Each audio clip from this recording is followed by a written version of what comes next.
The Acts of the Emissaries of Yeshua the Messiah, chapter 21. After we had torn ourselves away from the Ephesian elders, we set sail and made a straight run for Kos. The next day we went to Rhodes, and from there to Patara.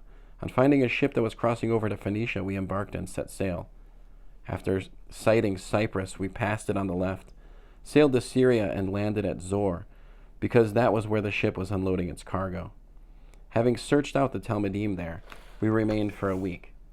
Guided by the Spirit, they told Shaul not to go up to Jerusalem, but when the week was over, we left to continue our journey. All of them, with their wives and children, accompanied us until we were outside the town. Kneeling on the beach and praying, we said goodbye to each other. Then we boarded the ship, and they returned home. When the voyage from Zor was over, we arrived at Ptolemais.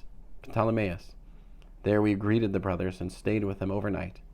The following day we left and came to Caesarea, where we went to the home of Philip, the proclaimer of the good news, one of the 7, and stayed with him. He had 4 unmarried daughters with the gift of prophecy. While we were staying there, a prophet named Agab came down from Yehuda to visit us.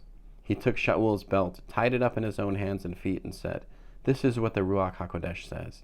The man who owns this belt, the Judeans in Jerusalem will tie him up just like this and hand him over to the Gentiles." When we heard this, both we and the people there begged him not to go up to Jerusalem. But Shaul answered, "What are you doing, crying and trying to weaken my resolve? I am prepared not only to be tied up, but even to die in Jerusalem, for the name of the Lord Yeshua."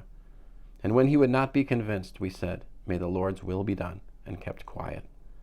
So at the end of our stay, we packed and went up to Jerusalem, and with us went some of the Talmudim from Caesarea. They brought us to the home of the man with whom we were to stay, Manason from Cyprus, who had been a Talmud since the early days. In Jerusalem, the brothers received us warmly. The next day, Shaul and the rest of us went to see Yaakov, and all the elders were present. After greeting them, Shaul described in detail each of the things God had done among the Gentiles through his efforts. On hearing it, they praised God, but they also said to him, "You see, brother, how many tens of thousands of believers there are among the Judeans, and they are all zealots for the Torah. Now what they have been told about you is that you are teaching all the Jews living among the Gentiles to apostatize from Moshe, telling them not to have a Brit Milah circumcision for their sons and not to follow the traditions. What then is to be done? They will certainly hear that you have come. So do what we tell you. We have 4 men who are under a vow. Take them with you, be purified with them, and pay the expenses connected with having their heads shaved. Then everyone will know that there is nothing to these rumors which have been heard about you, but that, on the contrary, you yourself stay in line and keep the Torah." However, in regard to the Gentiles who have come to trust in Yeshua, we all joined in writing them a letter with our decision that they should abstain from what had been sacrificed to idols, from blood, from what is strangled, and from fornication. The next day Shaul took the men, purified himself along with them, and entered the temple to give notice of when the period of purification would be finished, and the offering would have to be made for each of them.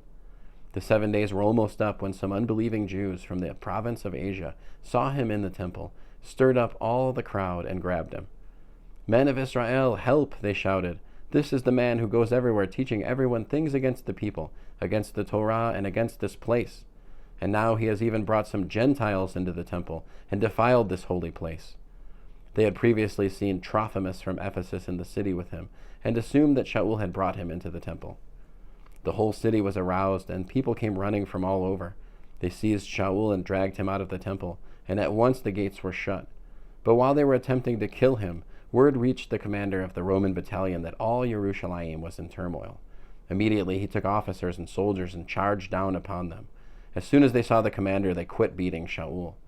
Then the commander came up, arrested him, and ordered him to be tied up with 2 chains. He asked who he was and what he had done. Everyone in the crowd shouted something different, so, since he couldn't find out what had happened because of the uproar, he ordered him brought to the barracks. When Shaul got to the steps, he actually had to be carried by the soldiers because the mob was so wild. The crowd kept following and screaming, "Kill him!" As Shaul was about to be brought into the barracks, he said to the commander, "Is it all right if I say something to you?" The commander said, "You know Greek? Say, aren't you that Egyptian who tried to start a revolution a while back and led 4,000 armed terrorists out into the desert?"